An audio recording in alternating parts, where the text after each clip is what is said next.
Welcome to the Trading Sliders Podcast.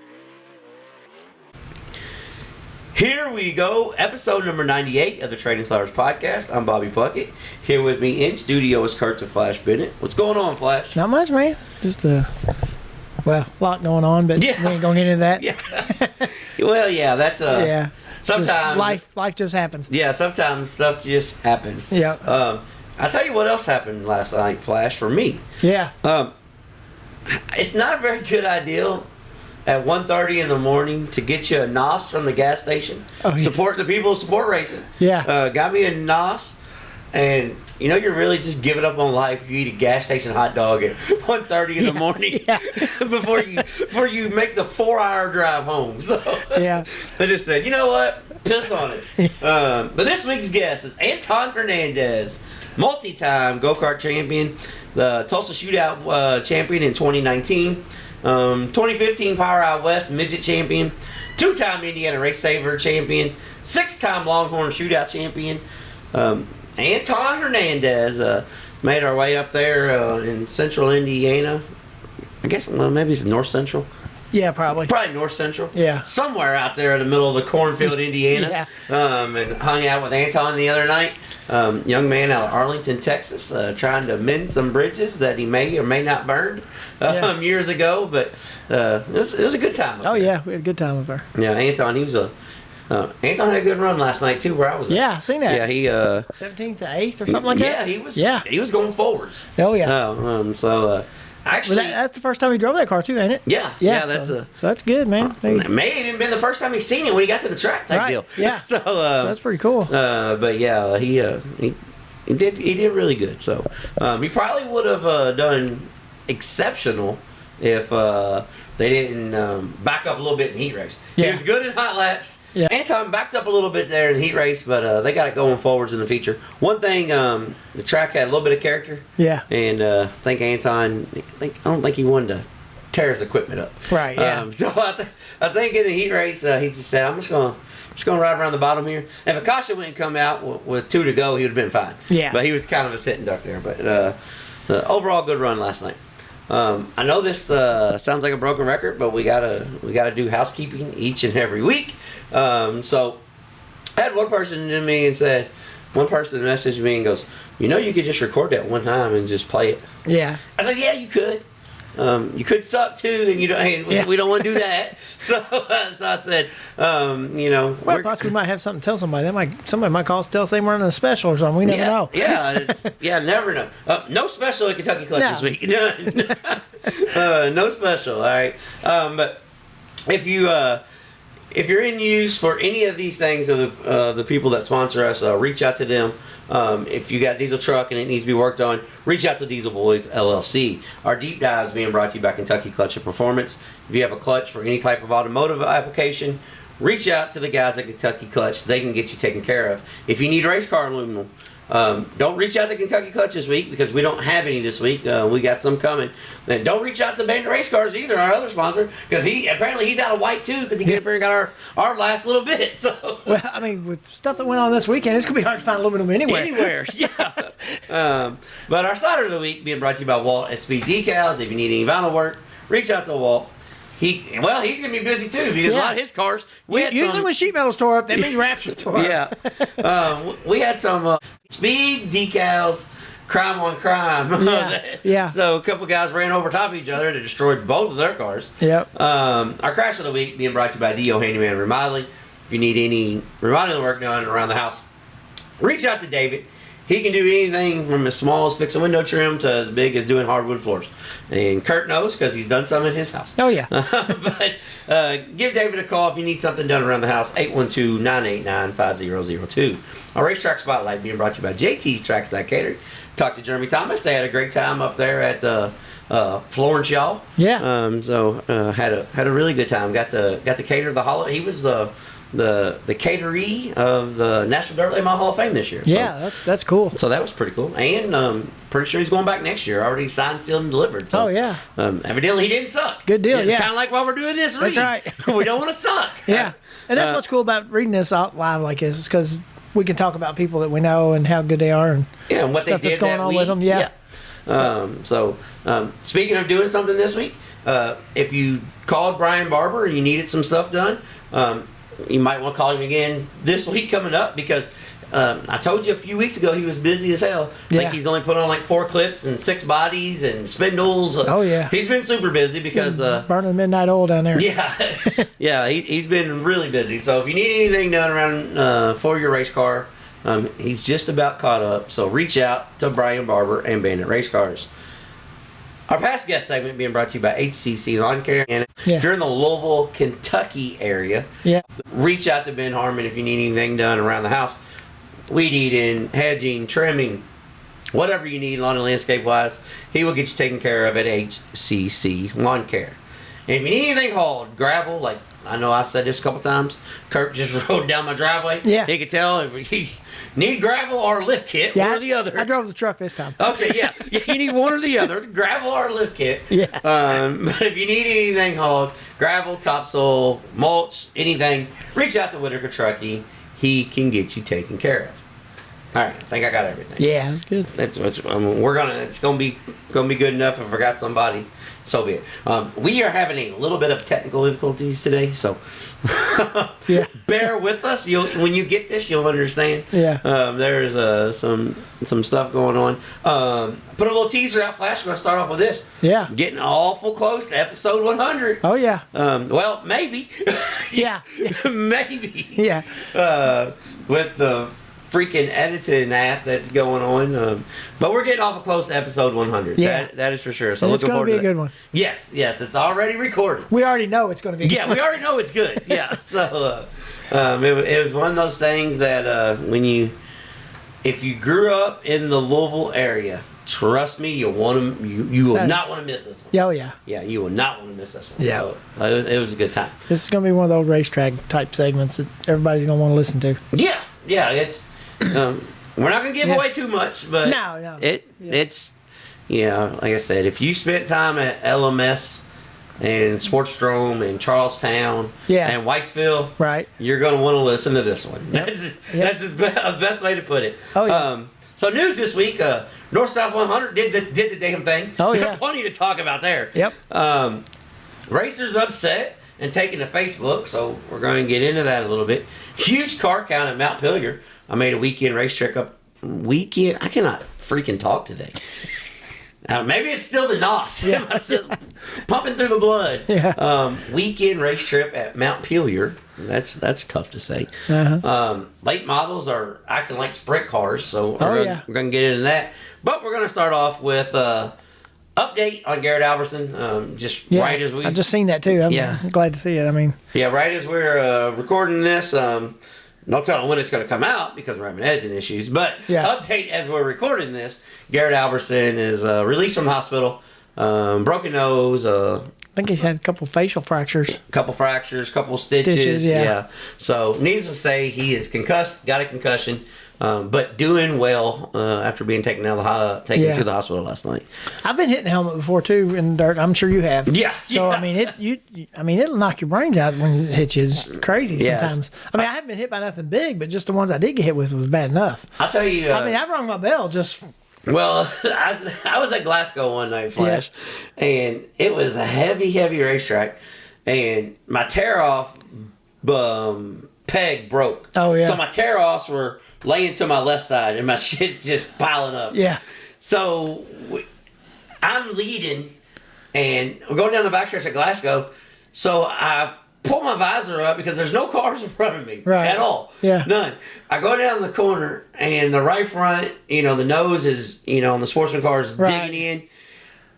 Basketball size, teeth, nose, eyes. Yeah. I didn't have the Garrett Albertson issue, but I mean, my eyes were watering for 2 laps. I couldn't even see. Oh, yeah. I got hit in the nose so hard. Yep. It's crazy. People don't realize there's a lot of different dangers in their car that a lot of people don't understand, So that's that was my main thing when I went from asphalt to dirt was getting used to getting pelted like that. You know what I mean? You start figuring out how to make things to deflect a little bit of it. Yeah, it's crazy. Because like you're talking about, like when I went to my first dirt race, I had no dash. I just had a big ass open window. Right. Yeah. And after hot laps, I had duct tape everywhere. Yeah. I'm like, hold the hell up. Yeah. This is crazy.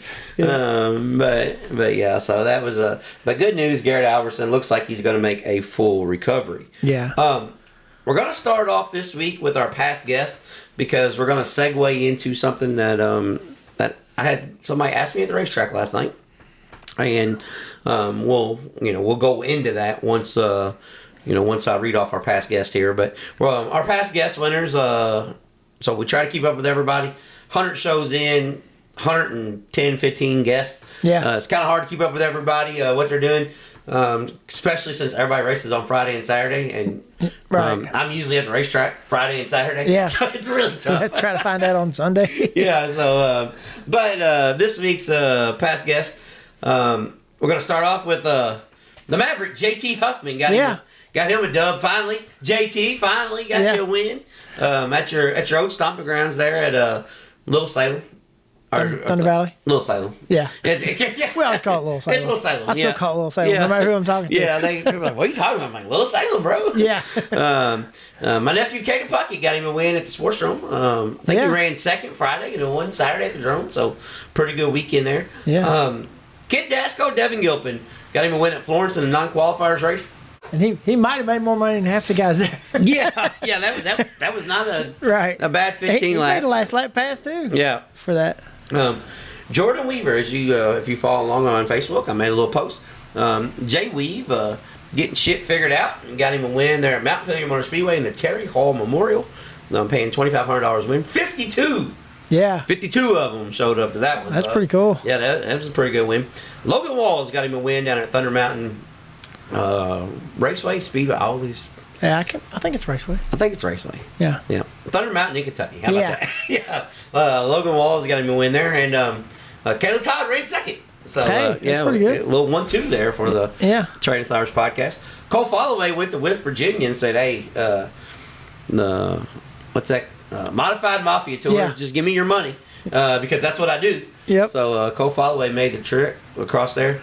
And Ricky Lewis doubles down this weekend, gets feature win number 19 Friday at Bloomington Speedway and feature win number 20 Saturday at the Paragon Speedway. Yeah. So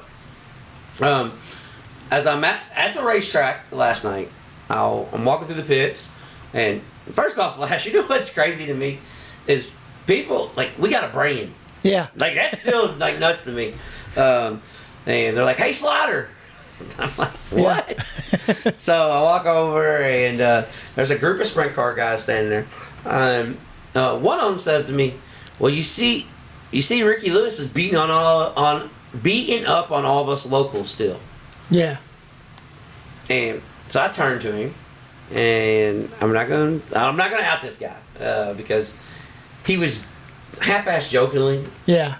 And then sometimes I don't I half-assed take it past the joke. Yeah. So needless to say, I kind of said this. I said, well, you can look at that two ways.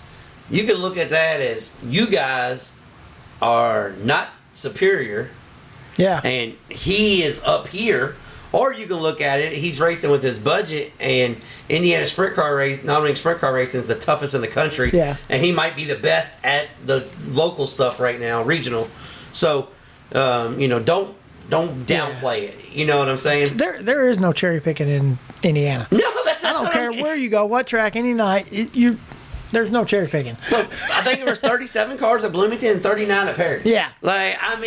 Really? Yeah. What's cherry picking about that? USAC guys, when they're off, they come run them races and they don't win all the time. Yeah. You know what I mean? So it's not like. Well, I was just saying, guess who was at Paragon Saturday night? Some guy named Jake Swanson. Oh, yeah. Yeah, top 3 national points. Right. Here's the thing.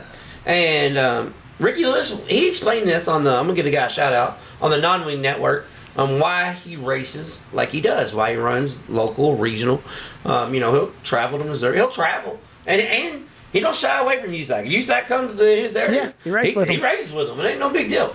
But he just talks about the financial aspect, and, people think because he wins a lot that he is a top-tier budget-style team. Yeah. And he's not. No. You know, he knows what tracks that are. Now, this is a guy that understands that. Look, Lincoln Park Speedway is going to be slick with a curb, so they put a 360 in. And then they'll change the engine Saturday night after the races. They'll put the 410 back in to go to Kokomo Sunday. Right, yeah. I mean, he is a guy that uses his equipment to the best of the equipment ability. Right, yeah. You know, I even said, I said this last night. I said, well, you know, I think he's probably the best non-wing sprint car driver in the country right now. And somebody said, well, you can't say that. He hasn't won on a national tour. And I said, well, I'll take that back. Kyle Cummins is the best non-wing sprint car driver in the country. I said, but what he does in the state of Indiana cannot be discredited. I said, if Chase Dietz gets all the credit in the world for winning wing sprint car races in Pennsylvania, he's not doing it against World of Outlaw every week. No. So we go back and forth a little bit. But here's one thing. 20 feature wins. So he's probably going to get 30 at this rate. Oh, yeah. I mean, because he's going to race all up to November. Yep. The chance he might get 40. But he's at 20 feature wins right now. Do you think he's the best non-wing sprint car driver in the country? Well, I mean, if you put everybody in equal equipment, probably so. Yeah. I mean, he'd be right there with any of those guys. I think. Look, people don't understand. There's no cherry picking in this stuff. I mean, these guys are tough every single night. Yeah. I mean, it's like Trey Osborne. You know, he's the same way. Yeah, it's the exact same situation. I mean, well, Osborne is another kid that's phenomenal. Works on his own stuff all the time. Yeah, and that's one thing about Ricky Lewis. Like, is he a little rough? Sometimes. Yeah, sometimes. But guess what? You know what? I mean, so was Tracy Hines. So was Levi Jones. Yeah. I mean, so were a lot of the greats. They. Racing. Vogler. Vogler. Any of those guys would just drive you as hard as they possibly can every lap. And that's what you're supposed to do in a race car. Yeah, I don't know where the issue comes in. If I'm in the stands, that's what I want to see. I want to see somebody racing hard. I mean, I don't want to just blatantly run over them, but he. Well, one thing that what I like about Ricky Lewis is he won a race when a guy threw a dive bomb on him, ramped him, and he won the race backwards. 2 weeks ago. And he didn't get out of the car and tell the guy how much of an idiot he is, and throw a tantrum on the front stretch. Which it may be able to eat. Of course, he won, so it may be a little different. But he said, "I mean, I expect him to do that. Yeah, I was running the top. I expect him to do that. Yeah. So I think Ricky Lewis I think he gets a bad rap. And I hate it because Boxwell, friend of the show as well. Boxwell may or may not, got a right rear touching. Yeah. But hey, that's part of it. Here's the rule. If you're running high enough, a guy can get under you. There's a chance he's gonna get under you. Yep. If you're running low enough where you're against the tires, there's a chance he might beat you on the outside. Yeah. That's just the way racing is. Yeah. I mean, that's just who's gonna take the chance to get down there or up there. Yeah, or up there. But yeah, so I just I think Ricky Lewis gets a bad rap. But I'll tell you one thing, once he wins that first national, the USAC national win, then that can stop. Yeah. But everybody always says, well, he hasn't won a USAC national race. He hasn't won. Well, he hasn't. And I don't think you got to tell him that. I think he knows. I think he beats himself up, on that more than anybody. I don't think he worries about it as much. I think he has fun. I think he's one of the guys that still has fun in the race car. Yeah, he just go and race. You know what I'm saying? Yeah. Like I said, when he got out of the car that night, he went across backwards. They crashed, coming to the line. He didn't get mad about it. He just, it's like I would have done the same thing. Yeah, it is what it is. Yeah. So, all right, Flash. He might not want to get beat up that night, leaving or something. So yeah, it could have been. Yeah, could have been.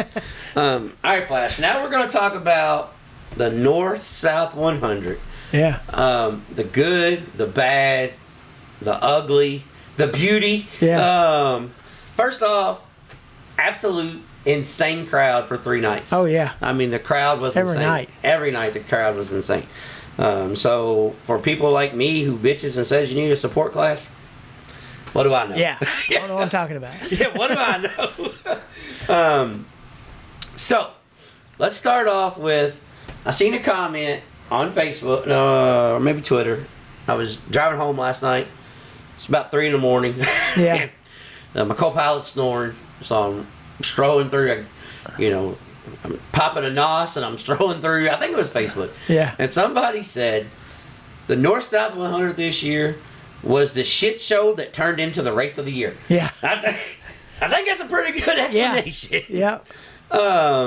So first off, what'd you think about the track? Because there's a lot of people bitching about the racetrack, and what did you think about the racetrack? I didn't see the track last night till the feature, but the other 2 nights was badass. Well, I thought anyway. I'm with you, Flash, and I watched the whole feature back. And there was about 15,000 people that probably think it was badass too. Yeah. Well, I watched the whole feature back. People bitching about the hole in turn number 1. Well, guess what? If that hole's not in turn number 1, you don't get those exciting races Friday night. Right. Because both of those were determined by a screw up in turn 1. Right. That's just just is what it is. If you follow along with the Trading Sliders podcast, we've said this 1,000 times. For a racetrack to produce the best racing, A, it's got to have a cushion. Yeah. Had one all weekend. Right. B, it's got to have some hose in it to throw cars off and mess up balances. And we had that. And you're forgetting one. Go ahead. I'll tell you then. Right. Go ahead. It's got to have a wall. It's got to have a wall. Yeah. It's got to have a wall to have a cushion. Yeah. I was going to touch that on the very end. Okay. Yeah, but I thought maybe you was forgetting. See, we don't reherse this, so just so everybody knows. We don't even talk we did. I mean, the first time I talked to Bobby today was when I walked in here. Yeah. But the racetrack was the star this weekend. Yeah. It was the star. And for people saying, well, the track sucked. Well, what did you want? We've had plenty of North-South 100s that was slick all the way to top to bottom, and they rode around through the middle. And the person wins by half a track. Yeah. So the shenanigans of, well, we tore up a bunch of race cars. Well, guess what? That's part of it. Yeah. I hate it. I hate it for guys who tore shit up. But for you guys, and the format. I'm going to come back to the tear shove in a minute. But the format. I'm not a fan of the formats that they ran on Thursday and Friday. I prefer one feature. But I'll give it to them. The features were good. Oh, yeah. All 4 features were good. So I'm not going to bitch about that. You got to do something different. You can't be traditional. I get that. But all the drivers bitching about the inverts and the sandbag. I can't believe Ricky Thornton Jr. said, well, I got a bad restart, so I just rode to the back, so I want to start up front my heat race. Yeah. Well, that's to try to get rid of the inverts is why he said it. Or I think, you know what I'm saying? Well, here's the thing. I understand why he did it, but I think it happened in another race that everybody was talking about how great somebody did on the last lap, but I'm pretty sure somebody else was thinking big picture. Well, and here's the thing. So you're telling me that Davenport was there for 3 days, and the first 2 days he was at the 10th place car? Yeah. And then just magically last night he was race, crash, go the tail, come back, race for the win. No. Yeah. There was a lot of games being played. Yeah. But for the people that are bitching about the inverts, guess what you've seen all the nights?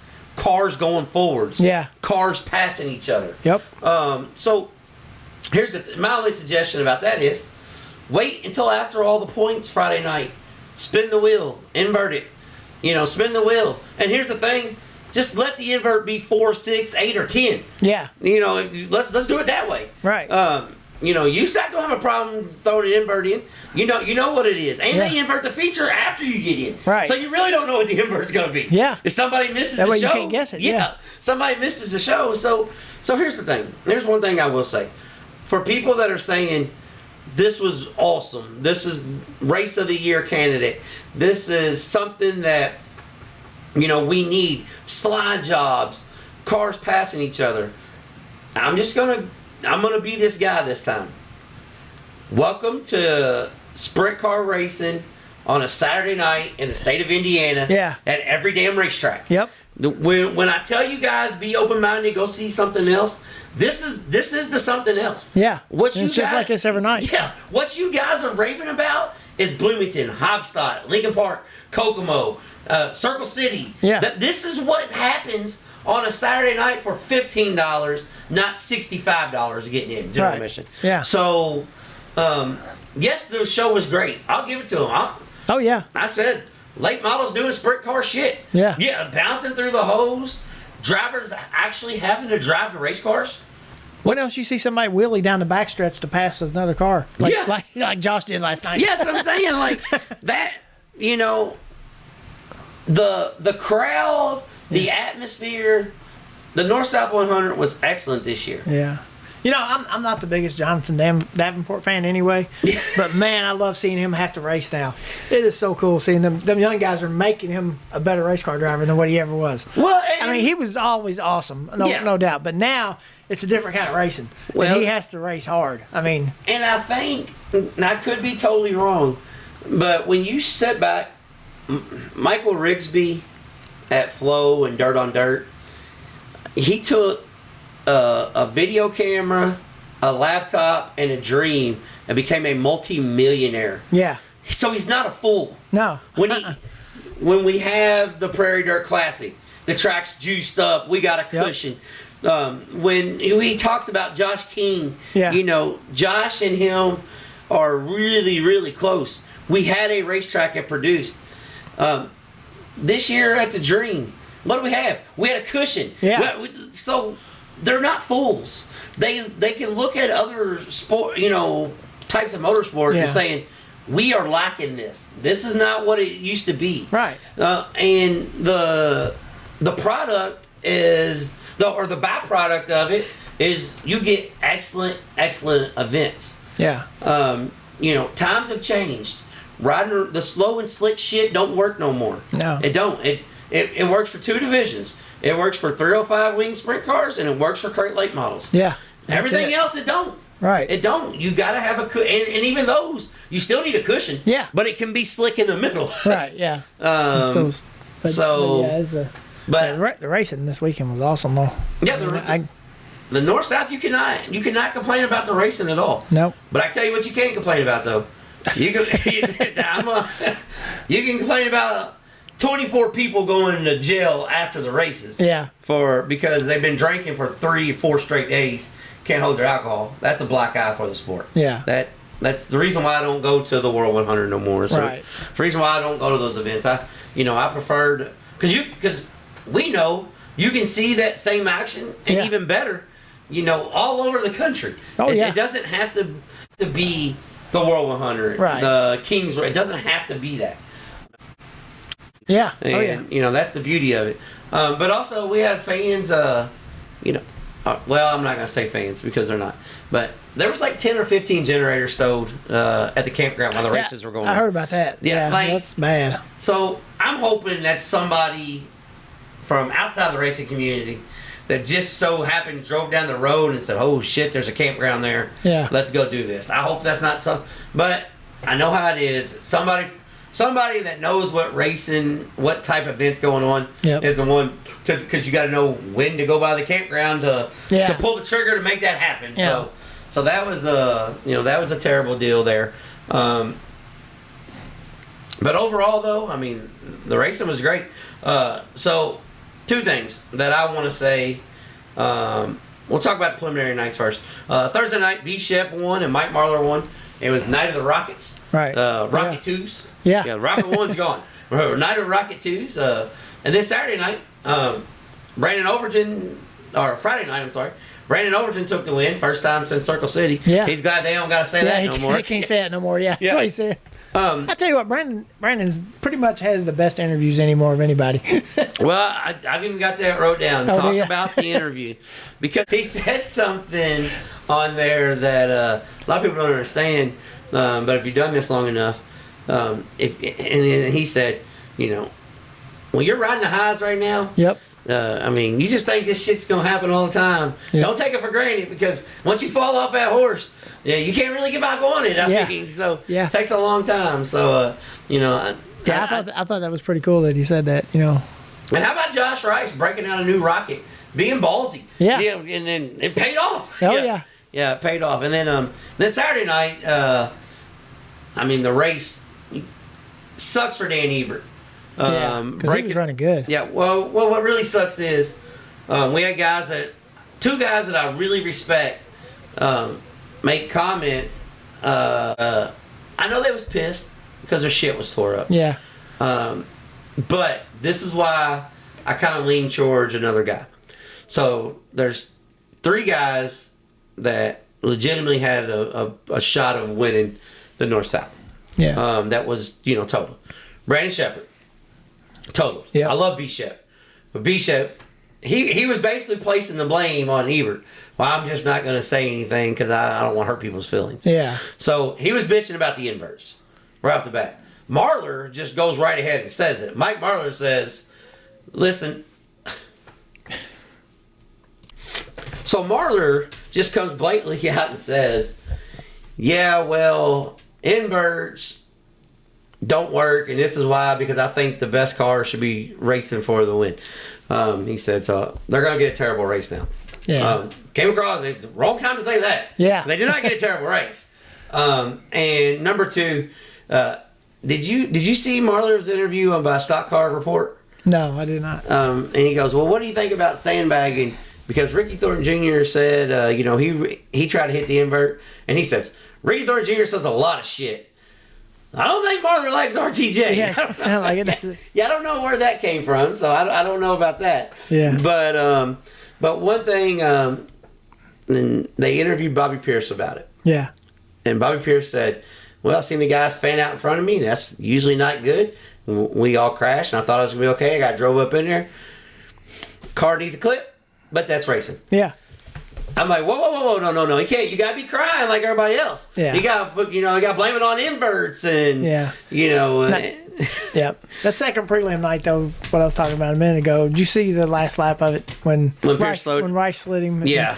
Okay, so Pierce drives down underneath him, all the way to his front tire, and then he slams on the brakes. I'm like, I've never seen Bobby Pierce do that before. Well, the thing is, I mean, I know he didn't want to wreck. He didn't want to rough him up for $6,000. Yeah. But the thing is, though, because I know what you're talking about, and I've seen people talk about that. Yeah. But finishing first to second was only like a half a point difference. Yeah. So it was going to put him in the same row regardless. Right, yeah. So that's the only, if he was, you know what I'm saying? But one thing, though, I hate it for Ebert. Because he got shit tore up. I absolutely hate that. Yeah. And there's a bunch of shit tore up. And he's beating himself up over it. Right. I hate that. But one thing that I really hate is, like I said, fans just being idiots. Yeah. Like, they just, Flash, I got rained out Saturday. So I had a couple options. I could have went, I was going to go to North-South. I really was. Like I said, man, both races were good. And I told Tanya, I said, you want to go north-south? And she said, remember that night we was there at the north-south and the Jason Fager fans stepped on the jackets and they were all drinking and being goofy on the back stretch? I said, yeah. She goes, yeah, I'd really rather not go. And I said, you know what? You're right. Yeah. I don't want, because the crowd's going to be big. You know what I'm saying? I'm like, if you can drag on a Saturday and you don't have tickets, you're going to set so low it's hard to see anyway. Yeah, that's so. Like if I would have went Saturday, I probably would have just watched from the infield. Yeah, that's what I would have done. I would have went down and stood on the wall and watched from the infield. Yep. So that's really not what I really didn't want to stand up on a concrete wall and watch 100 lap feature. Yeah, spin around circles. Yeah, after a 37-minute red flag. Yeah. So, but overall though, North-South was great. Any comments on it before we move on? No, I thought it was a really good race. I mean, I'm glad to see Josh win it too. I mean, just because hometown there, and it's pretty cool to see their families race there the whole, that's all the years, which made it really cool. Yeah, if you didn't feel good about that win, and the emotion and the fans going crazy, that's incredible. That's awesome. So this week's Slider of the Week, obviously, is going to Josh Rice. Yeah. And even though we've tried to get him on here a couple times, and he might big time us now. I don't know. Yeah, I don't think so. He kind of had a lot going on that week. Flash. Yeah, no, he did. I was just kidding. Yeah. Now I'm gonna let you guys know we had Josh Rice lined up for an interview, and it was 2 days before he decided he was going to take the deal. Yeah. So he said, "Let's just wait." Yeah. Right. He don't want to screw up and say something he shouldn't. So. And then we just kind of been busy. Now he's kind of been running all over the country. Yeah. So, all right, Flash. So our Slider of the Week goes to Josh Rice. Our Deal Handyman Reminding Crash of the Week obviously goes to the Talladega 27 car pileup on the front. Yeah. Co-crash of the week though. Everybody don't forget about McAllen. He exited the ballpark. Yeah, he just took the billboard out and landed in the trees. You know. They're not even talking about that no more.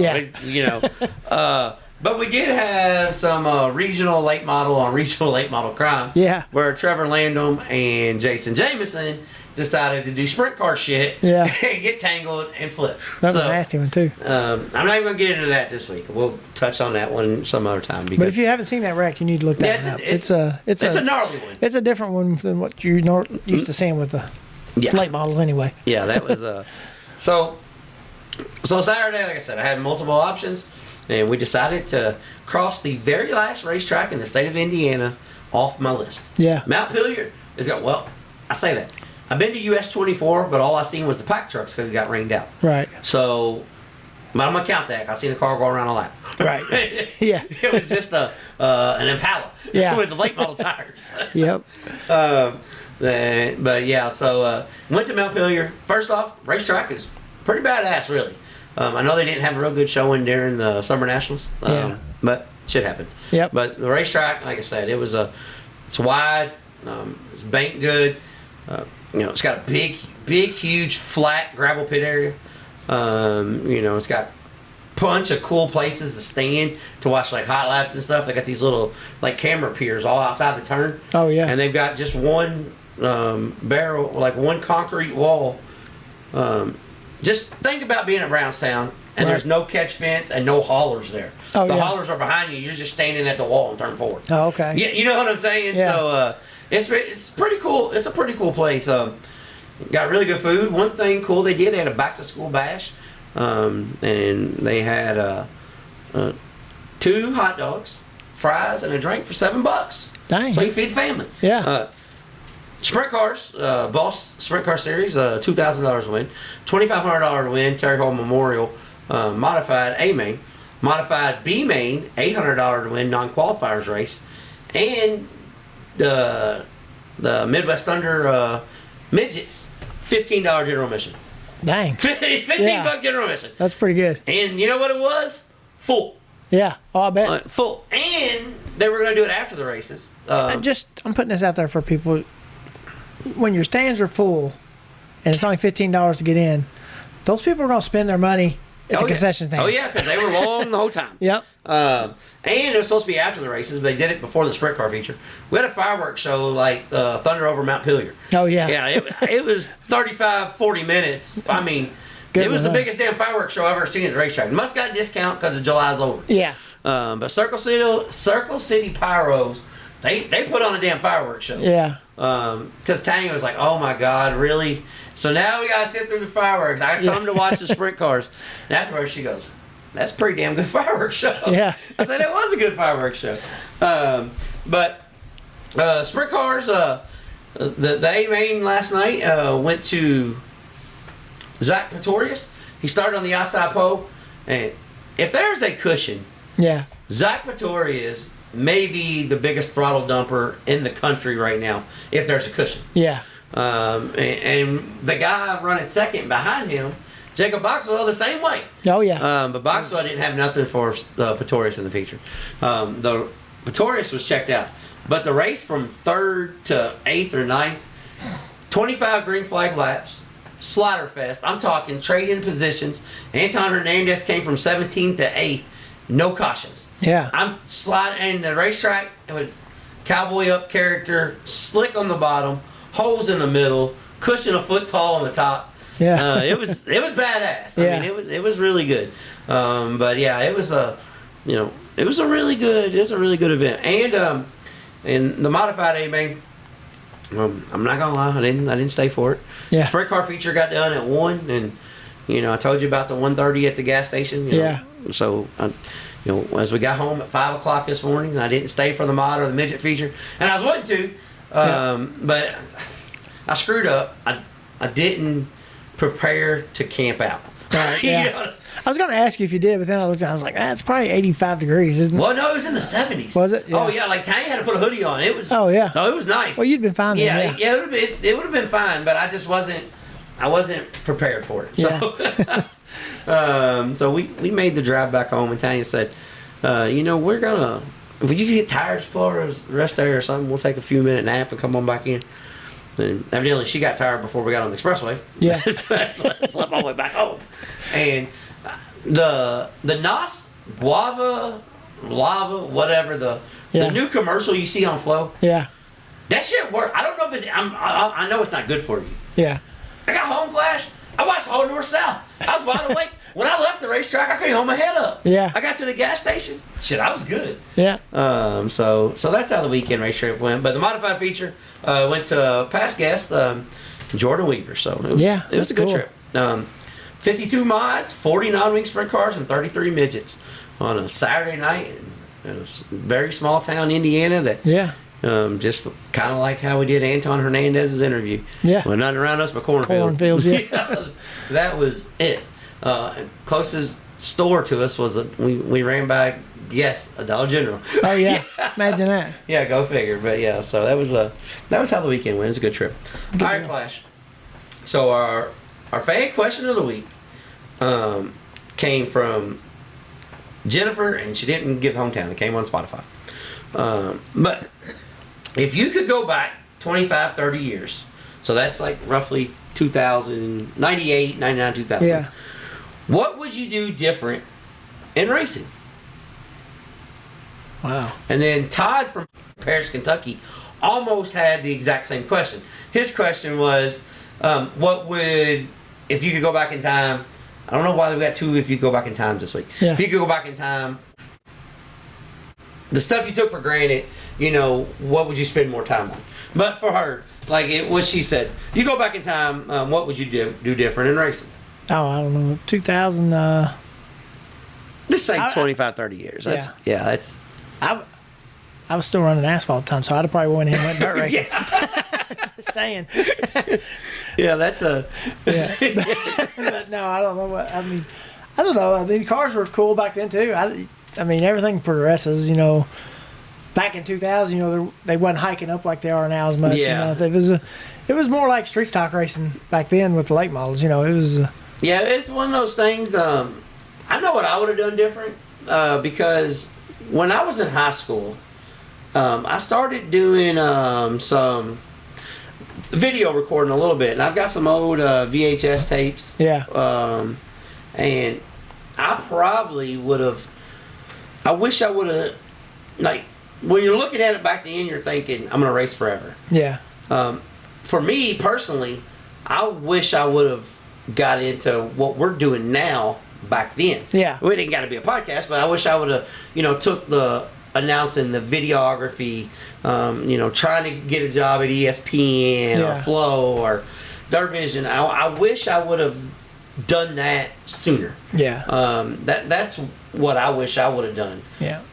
Now, as far as, looking back on racing and what would you take from it, if you could tell yourself 30 years later, number one thing I would tell myself is, don't be mad and don't let this shit affect your whole life. Right, yeah. Don't let it define you. Remember why you're there. Have fun. Yeah. Enjoy the competition. Yeah. Because there's a lot of nights where it's ready to kill people, mad as hell. Yeah.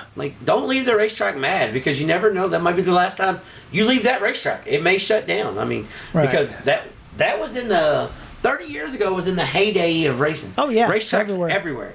So my advice to me back then would have been, and that might still be right now the same way. Yeah. So when people go to the racetrack now, you need to go have fun and you need to enjoy that moment because you don't know. How bad some of these promoters and track owners are struggling. Yeah. If the track's going to stay open, next week or not. Yeah, because I had to make. And that's why you need to go to the racetrack. Yes, you have to go. And buy hot dogs and cheeseburgers. And nachos and kettle corn. Oh my God, they had the best kettle corn.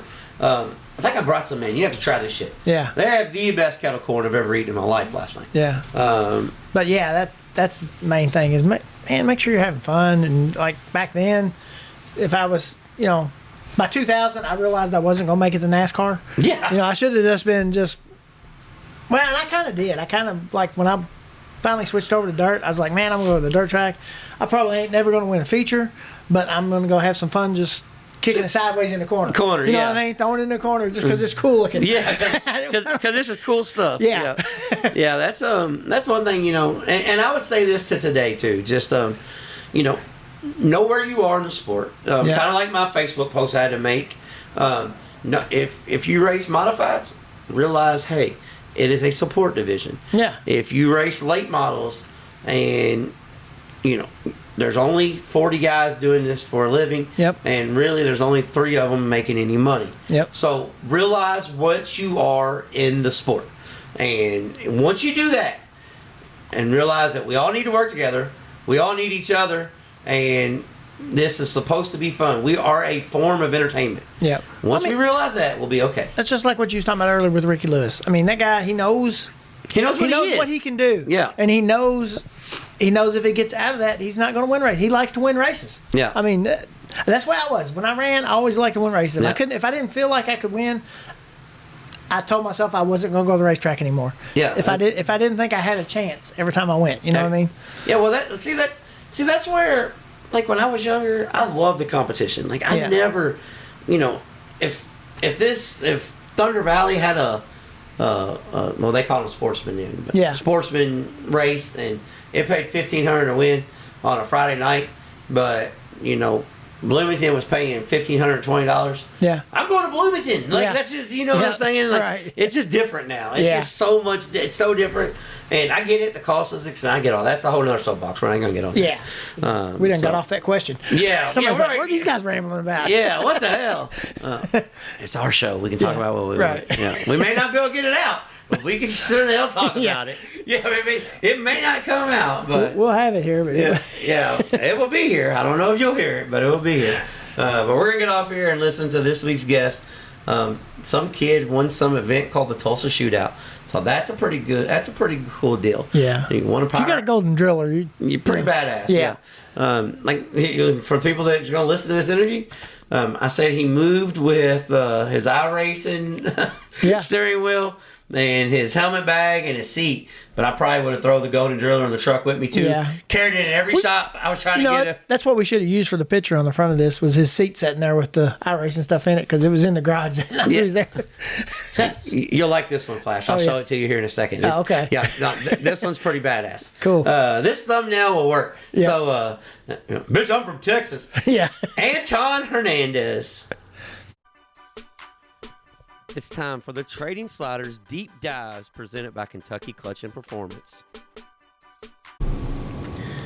Here we go, ladies and gentlemen, this week's Trading Sliders Deep Dive. I guess I probably should have asked him if he was ready to go, Flash, before we even started. Yeah. So, are you ready? I'm ready. Okay. I'm always ready. All right, out of Arlington, obviously, he's always on the move. Out of Arlington, Texas, I'm going to try my best Brian Holbert version. Anton Hernandez. That's pretty good, isn't it? Right, yeah. Anton is he just went viral again. We're going to start right off the bat. You went viral for something that happened 10 years ago. You're all over YouTube and Facebook and social media for dangling the donut around the racetrack. First off, before we get into your career, did you ever think something that happened 10 years ago would still be affecting your life today? No. Back then, before I got into the USAC stuff, like the sprint car stuff with Bolden and all that, we were just kind of just running around for fun, just trying to hit races. That same guy I ran for at that Vado race is the guy who I won the championship for in 2015 with the POWRI West. So, no, we didn't really have any expectations. We were just kind of racing just to race and seeing what would happen. I had a mentor, Rick Bailey, who would kind of get me rides and just kind of try to get me notoriety, get me noticed. So, but no, this Indiana life, I never dreamed of it really. Yeah. So everybody kind of gravitates towards Indiana, especially in the sprint car world. But you're totally different, because wing, non-wing, midget, micro, it don't make a difference. You'll show up and race anything, anywhere. Where does that come from? Really just the passion of wanting to drive race cars. It started off with my dad. We ran go-karts. I'm a first generation driver. We were just doing it for fun, just to do something on the weekends. I was playing baseball too, but my dad liked drag racing. Oh man. That's a jump. Right. Drag Well, racing. so he built me a mini bike, and I was gonna start drag racing in 2004. But we go to the racetrack, and some kid got hurt up in Washington, and then they ended up banning the series. And so we couldn't run that anymore. Across the street was Cowtown Speedway out there in Kennedale. So we would just go watch on Saturday nights, go watch sprint cars. Yeah, because that's way safer than mini bikes. Right. I can see that jump. It was just the love for racing, really, you know? Yeah, Dad's like, you're not going to mess around with a damn dirt bike, all right? I'm going to put you in a sprint car where you can really tear some shit up. Right. So, I mean, it just started off in go-karts, just having fun. My rookie year in 2005, we won a track championship, and at that time, we didn't necessarily even know what sprint cars were, or really the dirt racing scene was. We were just kind of just doing it for fun, and I don't know. It turned out I like racing, I guess. You know. So here's the story. Yeah. Dirt bikes are too dangerous. Baseball's too boring. Oh shit, I'm a track champion. Yeah. So that's the progression. I thought we were gonna have this elaborate. Look, I woke up. I had this dream. We got this whole long list. Man, nah, shit. I was just doing this for fun. Well, really, what got me into racing? I got into Gran Turismo 3. It was my first ever video game. Video games. And that's all I did was just race the game, and then me and my dad would race each other, and like I started beating his ass. Yeah, that's what I said. You started beating your dad, and they said, "Hey, maybe we should try something." Here. So, but like my dad always liked racing, and I got into it, and I just absolutely loved it. I just like the need for speed. Well, that's funny because we're going to talk about the good, the bad, the ups and downs. But when he lost his ride recently, he leaves and look over our left shoulder flash.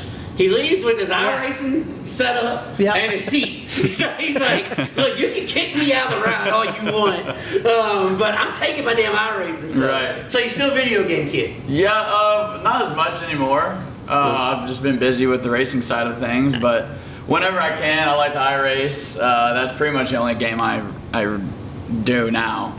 So I was a video game kid too, but I just recently found a love for hockey that I didn't even know I had. Really? Because Walmart had a game on sale for $10. Yeah. So like, I'm a hockey guy now. I'm a Stars fan. So I'm a hockey guy now. I'm like, damn. So I went to a couple hockey games last year because we got so much free time, and I'm like, I don't even know the damn rules. I was like, but this is pretty neat. So this is no joke. So I'm walking through Walmart, and there's a video games, $9.99, and it's hockey. I said, well, shit, I'm gonna at least learn the rules. Right. I'm gonna put the game in and at least learn the rules. So you, I guess I should have put this in the opener. Kind of won a big deal, something called the Tulsa Shootout. So you did all right at the Tulsa Shootout, but you said that you never knew this Indiana thing existed, and then you win the Tulsa Shootout with an Indiana-based team, a kid from Texas. That you're a couple hours from Tulsa, Oklahoma, but you travel all the way to Indiana to meet the team. How does that come about? Well, so how did it go? I've ran the shootout since 2014 in micros, and was running for Rick Bailey. I don't even know how I got hooked up with Andy Bradley, but it was probably something like this. You were probably there racing, and you parked it in the fence, and you came over and you was working on your own shit. And he's like, whoa, hold on a second. A kid that works on race cars? Well, so in 2017, I thought my racing career was over. I didn't race at all. I was probably just gonna go to college and go that route. But that's no fun. And I had one race in 2017. I ran a non-wing 305 race at Kilgore in Texas, and we won that deal. And shortly after, I get a call from Andy Bradley asking if I wanted to run the shootout. I didn't know anything. I didn't know who they were or where they were from. They said, "Hey, you want to run the shootout?" Yeah. You're like, hell yeah. And I was like, of course. So I ended up running for them, and all I knew about it was Chase Briscoe ran the car the year before because he won the year before, and then I ran it, and then we won that deal. Like, same car? Like, you didn't change nothing? I'm in. You're right. Sign me up. I just hopped in and started going. Sign me up. So you won the POWRI West Championship in 15. and then you decide in 17 that your career's done. How the hell do you make that trajectory? All right, so your trajectory is just take a dart and throw it at the floor. I'm telling you, it's very volatile. My career, it went up, down, up, down, up, down to where like, oh, I think I'm quitting. To we have something here. Yeah. So after 2015, winning the POWRI West deal, I got hooked up with Scott POWRI in 2016. That's when I first got my feet wet in Indiana. I ran for Scott POWRI with TQ midgets, got hooked up with Brandon Gray and those guys, and ran TQ midgets, and then he gave me a few opportunities with the midget, and I was Scott POWRI's first driver. Not many people know about that. Yeah. But ran for him, and then Jerry Coons Jr. came with a Toyota deal, and I got fired. So I'm like, well, there goes that life. So much for that. Yeah, so I had everything set up. I had my dream, and then here comes some guy named Jerry Coons Jr. Right. Just kicks me out the door. It's like welcome to the big leagues, you know. So. He's like, shit, it's tough in Indiana. Yeah, it is. I show up to race a micro and I end up getting kicked out by a midget Hall of Famer. Like, as fast as you can get into it is as fast as you can get out. Yeah. So I went back to Texas, and then I was trying to get rides in 2017, but like really I wasn't really known then, and I didn't have any sprint car experience at that point. So I just kind of like just went to working and just doing my regular life with no racing. Then I ran that sprint car race and then got hooked up with Andy for the shootout. And after we won that, the crew chief on that car had the 305 ride out in Indiana. So after I won the shootout, they asked me, hey, you want to come run this 305 for the Race Saver Indiana sprint car deal? He's like, going to race for $600 a night? Yeah. That is my dream. Well, like, for me, I don't care about the money. I just wanted to race. Yeah, he's like, hell yeah, that sounds awesome. So I took everything. I bought a truck for $500, took my clothes, and just left my family and my friends and showed up. Yeah, so you lived in Bloomington for a while, I'm assuming. Yep. Yeah, so I lived with Andy Bradley for a while, and then I moved out to the shop where the sprint cars were. Yeah, that's you know what's crazy is we call it the Jeff Gordon effect, and for you young guys, it's the Kyle Larson effect now and the Brad Sweet effect. But we call it the Jeff Gordon effect. Everybody just kind of understands if you want to run open wheel cars, you have to make your way to Indiana. Right. Yeah. So my mentor, Rick Bailey, he's kind of the reason why I got to do any of this. Rick, you played a big factor in his life, good and bad. Right. Well, he's the one. So in 2010, I'll scale back a little bit. In 2010, we broke a frame. We were running outlaw carts at the time. We broke our chassis, didn't have the money to fix it, so we were just kind of stuck in a hole to where like, we're gonna play baseball or we're gonna just keep racing. So we sold everything. I wasn't even gonna race anymore, but we had friends at the track, so we'd still show up. And Rick Bailey approached my dad and was like, "Hey, why aren't y'all racing?" And we don't got no shit. And we're just like, well, we just ran out of money. We can't afford it, so we just kind of stopped. And Rick was like, your son needs to be in a race car. So he put me in his micro sprint in 2011, and then he's the one that started me on that trajectory of trying to get me rides. And I did really well with the non-wing A-class stuff, and we won some races out in Texas, and that's what got me with Roger Oaks with the midget deal with POWRI. And then after the 2015 deal, I got with Scott POWRI. So it's funny how it works, isn't it? Yeah. You went from dreaming of playing shortstop there at Jerry's World. You know what? I'm gonna be a shortstop to living in Indiana, getting fired by Jerry Coons. Right. Yeah. That's nuts. Like, right. But for a young kid that don't even know. Like, I was fresh 18, was out there on my own, just trying to figure out. I had no idea. Like, I'm still ignorant about the racing world at this point. And like, I'm still idolizing like Robert Ballou and KT and even Jerry Coons Jr. I've met Dave Darlin, and I'm around these guys. I'm over here like, holy crap! Like, this is pretty cool. Yeah. Right. And yeah, I just never stopped. I just sacrificed everything to try to do this. But he's kind of like how I ended up married. Yeah. You just keep showing up. Eventually, they're gonna be like, "Piss on it." You just stick around. They give in eventually, right? Yeah. They're like, "Here, don't worry about it, man.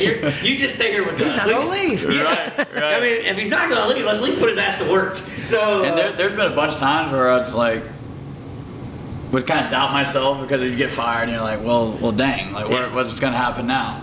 Well, but you can't. Here's the thing, though, and this is for a lot of young kids, because so many people now with social media, the news is out there before you can even process. Right. Oh shit! I just lost my ride. Right. Somebody. I had an instance where somebody reached out to me and said, "Is so and so's car open?" I'm like, "I don't think so. Why?" And then like 5 minutes later, I see on Facebook. I'm like, "Oh shit! I guess it is." Like, so I mean, how do you justify that? I mean, not justify, but how do you process that? Like, okay, well, I just lost this ride, so now what am I going to do? A lot of it had to do with I had good people in my corner who because the thing that I had to learn was networking and showing up to the racetrack and shaking hands. Hey, I'm Anton Hernandez. This is who I am. And I would have people in my corner who they knew who they were, so they'd kind of put in a good word. So I'd kind of like, this kid's okay. I mean, right. He's a good kid. So. And it's like out of sight, out of mind. Yeah. So like I would show up. That's what kind of kept me in this world. Is people say, "Oh, you got to be annoying." I actually learned this from a very successful one of my friends from high school. He makes a lot of money, and he was like, "You just got to essentially be annoying and always be there and be in the limelight, not like always in the limelight, but like put your name out there. You got to be out there because if they don't know who you are, you're never going to get an opportunity." That's kind of the way. Yeah. It's kind of the way we do this thing. Mm-hmm. I just keep messaging somebody like, "Look, asshole, you're going to have to tell me no. You're not going to be able to just walk away. Right. Like either tell me no, and then I'll show up to the racetrack and we'll talk about it." And even like growing up, I always struggled with like going out of my way to go ask. Yeah. Because there's times where because again, these are my idols, and I'm over here. This is a dream that I never thought I'd live. So I'm like, am I even good enough to do this? Yeah. So once I finally got some traction under me, doing well, or just getting around the correct people, the gear started turning. Well, one thing that I've always admired of you is you're a guy that, there's a lot of helmet carriers. You're not that. You're an iRacing carrier. You carry your iRacing. But you will work on the cars, and your crew chief and your grind time, whatever it takes. Is there a spot in your career where you're like, all right, maybe the driving, maybe my path is to be a crew chief, or is that something that you consider just to stay in the sport? Of course. Or is driving end all be all? Well, I learned how to build race cars at a young age. I was about 14. Built my first race car at 14. Helped my car owner build it, and he taught me how to do setups. He taught me just how to do the basic mechanics of everything. And I read the Stevie Smith book a 5 times, and over the years, I just got comfortable with knowing what I've done, and luckily I got to work around some good people. But really, say if the racing didn't work out, as much as I love racing, I love working on them too. This is all I really want to do. Sprint car racing. I fell in love with it watching loud pedal videos. Yeah, that's why I'm a Jack Slash Thunder kid. Right. So I grew up watching that. Yeah, I'm the same way. And it's like I said, I love racing, but I'm gonna do it until I think I can't do it anymore. Then I would like to go that route eventually. Well, that's what I'm saying, because when you're in the sport, and especially like us, we're a little bit older than you. We're not gonna say we're old by any means, but we've been around. Started. Yeah, we've been around this our whole life. Like you said, you grew up, playing baseball. Then you figured out, okay, we're gonna do this on the weekends. We grew up. Never played baseball because our dads raced. Right. We went straight to the racetrack. That's what we did. So I won't say it's burnout, because we still do 70, 80 nights a year. Mm-hmm. Now it's all over the country. Yeah. That's awesome. I'm probably doing more now than I ever wanted to do. Right. But I'm just personally can't say. I mean, hell, we're on a Monday night in middle of nowhere, Indiana, hanging out. So bullshit about racing. Right. Apparently, we still like it. That's the best way to do it. Yeah. So we still enjoy it, but I think it's good. You didn't. How old was you when you started racing go-karts? I was 7, so 2005. Okay, so you're 7 years old, and when you progressed, do you think the progression happened too fast where you couldn't learn along the way, and it was baptism by fire? Or do you think it happened quick enough where you're like, oh shit, I better learn to sink or swim? This is actually the route I took is not like many of the kids today have taken. Like my dad was real concrete on, you have to run every single class before you move up, and you have to like do good in that class before you can move up. So I ran 3.5 horsepower beginner, then I ran 3.5 advanced, then I went to pure stock, then I went to pure stock advanced, and animals modified. Then I finally got into 125s, then 250s, then open 500s. And that was within a span of 7 or 8 years. And we did really well. I won 7 track championships doing that. And so at that time, I didn't know anything about micros. And just driving it something. Right. Yeah. But I've always gone the steps. I went to micros, ran restrictor for a little bit, then went to A class. And I never even got into a sprint car till I think I was 18. Yeah. So, like a lot of these guys, you got to be in a 410 when you're 15 years old now. It's like I didn't even get into a 305. Yeah, I'm watching that stuff on Jack Slack. I'm hoping Buck puts a highlight video. Like, I never even got into a 410 until I was like 21 years old. Yeah. So that's what I was wondering, because you kind of bounced around a lot. I didn't know if it was good for your what's that word? Good for your racecraft, right? Or was it just, oh shit, I'm here, we're gonna figure it out? I think it helped me. Yeah. Just being able to run a lot of different cars, a lot of different setups, and it got to the point to where it doesn't matter. Like the setup doesn't have to be perfect. It doesn't have to be a perfect race car. I'll hop in it and figure it out. And I've always, I wouldn't say I've ran like shit boxes, but I've ran lesser equipment than. Yeah, almost like we're sitting in one of your car owners' garage. Right. Chill. I see why your ass gets fired all the time. Hold on, I see it. That's not what I've never been in like top of the line equipment until I started running. Really, like POWRI stuff was probably the best stuff I ran at that time. But like then again, like it wasn't like Keith Coons-esque, right? At the time, Right. Like we had S-Slingers, they had Toyotas, and it's a good thing Toyota didn't happen quicker. You wouldn't even got to run that. But I think Jerry would have kicked you out. But either way, it's like I don't complain. I like it all. Yeah. Like, it could be the worst car in the world or the best car in the world. I'm gonna do my damnedest to make it go fast. Yeah, well, that's one thing that I've always admired about you. I seen, so you said this has probably been 3 or 4 years ago. I ran into you. You probably don't remember this because it was a 2-day show at Riverside, West Memphis, Arkansas. Oh yeah. And you, the first night you were hauling the mail, and you put it in the fence. So and way in the fence. So you was over there working, and shit was big. Are you talking about the ASCS race? Yes, the ASCS race. We went quick time that night. Yeah. So the shit was bent, and I was just walking through the pits, and you was working. You was by yourself. I'm sure there were screw guys there, but you were doing the work. And I said, "Man, rough night last night." And this is what I always remember. You said, "Yeah, but I'm just thankful to be here." Yeah. I'm thinking most kids your age, because you were probably what?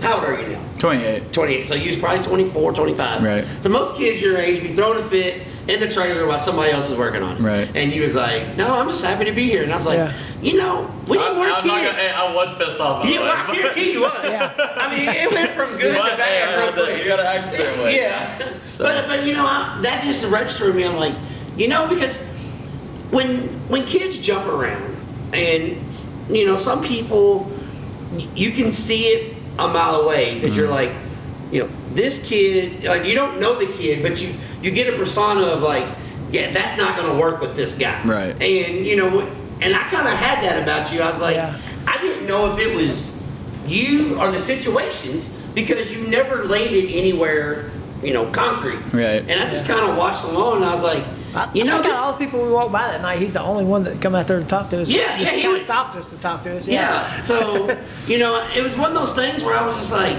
I think something.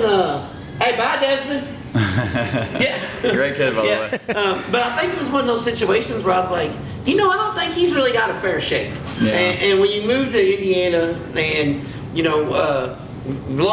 been fired from Baldwin a couple times, or fired, let go, left, however you want to say it. But one thing I like what you said was, I can't be mad at him. He gave me my first opportunity at USAC. Right. So talk about when you get to USAC and you're like, holy shit, these dudes that I watched, idolized, they're really this good. So like my first race was with Baldwin 2020 at Bubba, Ocala in Florida, Yeah. and What? Ocala. See, okay. Okay. Yeah. See, I guess So I get your it Texas mixed up. came out. Yeah. Ocala. Yeah. So, like, that was the first time I got to race with these guys, and I'm like, holy smokes, like, in my heat race, got Brady Bacon, Baloo, and I'm a nervous wreck. Like, I'm racing with my idols, you know? Man, but you're in Texas. Everything's bigger in Texas. Ocean and Ballard. Right. Well, you know, like, I'm still young and still figuring it out, but we got through the heat race, and that night I ended up running 7th in my USAC debut. Like, hell, this shit's easy. And, well, really, that was the first time I kind of realized, like, dang, we actually might have something here, you know? Because I didn't really know my talents, because I'm really hard on myself. I was saying you won like 9 championships before you was 10. I'm not very good. I'm trying to, like, I want to be the best. I want to be elite. I want to be the holy grail, right? And it's like I set really, really high goals for myself. And 57 cars, what you got to go for? Yeah. Yeah. So, but like a step at a time. So I realized, like, okay, we have something here, and like it was an opportunity I had, and I thank Ken, Margot, and all of them tremendously for even allowing me to run their stuff. You know, because I was sitting in Texas playing Fortnite. Oh my God, Fortnite kid. See, if you would have told me that beforehand, I would have. My whole analogy about you would have changed. Oh my God, Fortnite is so terrible. Right. That may be the worst video game ever made. Hey, I was an OG. I was 2017. That was when it first came out. All right, explain something to me. Being a video game kid, how in the hell are you have a game where you're fighting back and forth and automatically you can build some magical wall that you can climb up? How's that cool at all? Like, if we're gonna fight, let's just stand there and fight. Well, a lot of it, like, me is just the competitive side of everything. You know, every video game I played on a competitive side. Like Call of Duty, I played Call of Duty. I was playing like tournaments and stuff, and I play cornhole. I'm gonna beat you in cornhole. You play whatever. You know, okay, like, I like that. If it's a game, I don't care what game it is. I'm very competitive. It could be hopscotch. Yeah, like, I'm trying to win. Yeah, you know. So well, that's a good way to be, because most kids, everybody gets a participation trophy now. Yeah, so I like that. We're playing to win, and that's why I'm not coaching basketball anymore. Right. Because evidently not everybody wants to win. Yeah, I think participation trophy should be out. Yeah, I agree completely. Yeah. So, well, you said you went to Kennedale. Wasn't Kennedale the track that had the racetrack right across the street? So you have Cowtown, you have Kennedale Speedway Park. Yeah, they got a piston match, right? Oh yeah. Tell me about that. Oh yeah. How awesome was that? Because was it Kennedale where they built the bleachers high enough you could watch both tracks? Oh, well, so Cowtown, we used to do that. Yeah. So when we first started going, we would sit in the right side of the grandstands at Cowtown. So when a caution came out, you turn around and watch the race at KSP. Yeah, that's awesome. Yeah. Kennedale's still there, right? The other one's gone? Yeah, so something happened with Cowtown with insurance or something, and they couldn't pay it. And I think it was like $250,000 worth of stuff they had to pay off, and it just didn't go through, and they ended up shutting down. Well, which it sucks because Cowtown was awesome. Well, I mean, not being from Texas, but being a guy that understands, if you build a new racetrack across the street from the old racetrack, and the insurance adjuster comes in, he's going to be like, whoa, how come your shit's not as nice as this? I can see where it could come into a problem. And Cowtown technically was a more run-down racetrack, but KSP was new. Yes. Right? They had new bleachers, whatever, but the racing at Cowtown, hey, I'm a diehard Cowtown fan. They put on way better racing. That track was awesome. Yeah, you could go back to YouTube. I actually just watched this race a couple weeks ago. It was a POWRI race. Enrico and Brady and this back, the POWRI days when POWRI was really strong. Yeah. You had all those guys. You go back to YouTube, it's like 2012 or 2011, right before they shut down. I was there for that race, and that was one of the last races I've seen at Cowtown. Yeah, I remember reading an article in like Stock Car Magazine or something, and they said the promoter got mad, or the new promoter, the guy who built the new track, was at the driver's meeting, got into it with the guy running the racetrack, and said, I'm just going to build one across the street.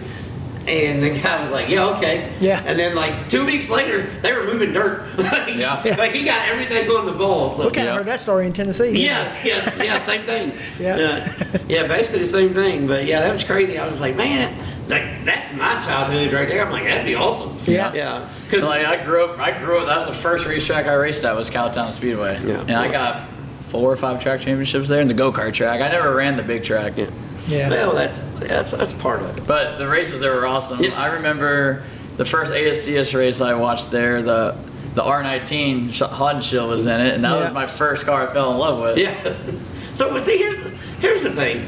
So you're doing POWRI stuff, and then you win the Tulsa Shootout, and then all of a sudden you're in Indiana running. You take the most unconventional path to Indiana. Everybody comes to Indiana and run non-wing. You come to Indiana and run wing sprint cars. 305, Like what? Like you've always just done it. It's whatever I get my hands on. I just want to race. I don't care what it is. I'll race it. It could be a tricycle. It could be a drag car. It could be a drift car. Well, we need to get you on one of these bikes so you can Desmond can jump the ramp. Hey, keep me. I'm not gonna lie. Dirt bikes, I've not been a big fan of. I used to race AMA, or was it AMA, like the bicycles? The BMX. Yeah, I used to race the BMX stuff and got hurt. And because sprint cars are so much safer. But I was like, I'll just stick with my 4 wheels and a cage. It'll be fine. So when you moved out here, you did some TQ stuff. Growing up in Texas, everything being black slick, everything. Most tracks are bigger except for like Cowtown and them out there. But most tracks in Texas are bigger size racetrack. What did you think when you unloaded it your first time at like Rushville? You're like, this little bitty racetrack, how in the world is this going to work? Like the micros, that's what I was running, and it was all big quarter mile, full throttle around the bottom typically on quarter miles, and I go run TQs, and we run these itty bitty little tracks, and I don't know what it was. I was really good at them. I ran a micro in Texas, ran that Longhorn Shootout, and it was always good on the real small bull rings for some reason. And I liked it. I remember the first night I drove was Mike Souvenir and Leslie Souvenir. I drove their car. We went 20th to 6 my first time at Rushville. Oh, you're like, hell yeah, this is my stuff. And that was, what year was that? 2014? 2015? It was a long time. I was like 16 at the time. Okay. Yeah. That's crazy because I know. Like people understand, the non-wing sprint car stuff, but people don't understand, especially back then, the TQ midgets. I mean, you had 35 to 40 every night. Oh yeah. Or now, if you get 20, it's a good night. But back then, I mean, I was racing with Gunnar Setcher's dad. What's his first name again? Jason. Yeah, Jason. I was racing with Jason Setzer, and then the first time I ever saw Emerson Axon race was at Rushville. And he was running Setzer's car. Yeah, you see, you should have got with Emerson and Gunner and raced at the backyard track they got in the house there. Oh, I didn't know that. You didn't know that? Oh, yeah. They got a little backyard track. The little Rico Avery track. Yeah, they made a bunch of laps, not at the racetrack laps. I mean, that's what it takes. Seat time is everything. Yeah. You said you raced some outlaw kart stuff? Yeah. Did you ever go out to California and run the winter stuff? So that's funny. I ran West Coast Nationals 3 or 4 years ago. I ran for Brian Hubert, and there's 70 something cars. We ran 6th quick. Tanner Holmes was 7th quick. I gotta get out there to Red Bluff one time. I got to. Dude, that track is awesome. I have to one time. It's really cool. I love that place. And I remember our heat race, we went 7th to 1st, and then they invert the heats. I started pole. We were leading, and we blew up. And that was kind of the downfall of my West Coast Nationals. But after that, I got hooked up with Kevin Shera with Ignite Chassis, and I ran his car at Cycleland. Yeah. And I gotta get out there to that stuff. That's right up my alley. Slide jobs. Yeah. I'm not gonna lie. I've always said this. I think outlaw karts are one of the most difficult forms of racing. They're tough to drive. Well, there's no suspension, so everything's bouncing around. And what's the power to weight ratio? Yeah. It's almost comparable to a 410. That's one of those things that people just look at them and see go-kart, and that's not. That's kind of the same way with the shootout. Everybody looks at that and thinks, well, that's just little cars. Right. But they don't understand what the competition. I went for the first year this year. Well, you did too. We both went for the first year of the shootout this year, and it's incredible. It's wild. Yeah, it's crazy. I tell people don't realize how hard that is to win. It's probably harder to win than the Chili Bowl. Well, it's like you have 460 cars per class, and there's 20 spots to make the main race. Right. And then one winner, right? And you don't get any qualifiers. Yeah. No. I mean, you got to make it through the heat race. No. And you have you got one night. Right. And it's like really, it's hard to just show up and be fast if you've never been, because like a lot of these guys fine tune their setups, and like me, my micro, I damn near run the same setup that I ran 10 years ago with some fine tuning. Right. So that's because Stevie Smith didn't come out with a new book. Yeah. Right. Yeah, Stevie, we need an updated version. Yeah. I need a micro. We need a 2027 version. Yeah, you might. Yeah, we need a new book. Right. Yeah.